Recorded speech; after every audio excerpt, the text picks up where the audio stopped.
আজকের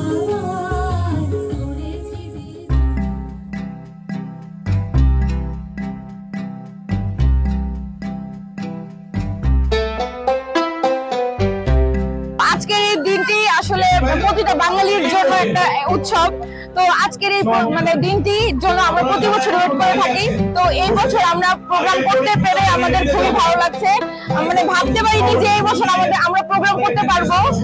খুব আতঙ্কে ছিলাম আসলে। তো এই বছর আসলে বকুলতলাতে প্রোগ্রামটা হচ্ছে, আমাদের খুবই ভালো লাগছে।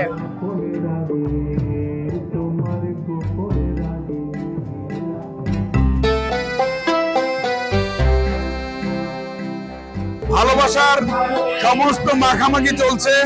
নেত্রকোনার একটি জায়গায় দেশের বড় একটি উৎসব হয়, বড় একটি বসন্ত বরণ অনুষ্ঠান হয়। এই অনুষ্ঠানে সবাই আসে এবং সমস্ত প্রতিকূলতা ছাপিয়ে অনুষ্ঠানটি যখন তার গতিতে চলে আসে তখন সবার মধ্যে একটি প্রাণ ফিরে আসে। আমরা দেখছি এখানে সবাই আসছে, সবাই সবকিছু ভুলে, বিভেদ ভুলে ভালোবাসা নিয়েই কেবল আমাদের মাঝে ছুটে এসেছে।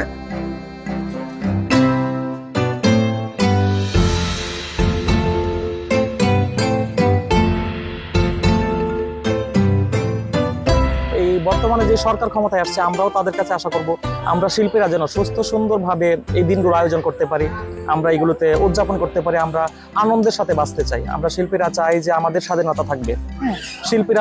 শিল্পীদের কর্মই হচ্ছে শিল্পের মাধ্যমে তো আমরা ইতিহাস ঐতিহ্যকে তুলে ধরবো।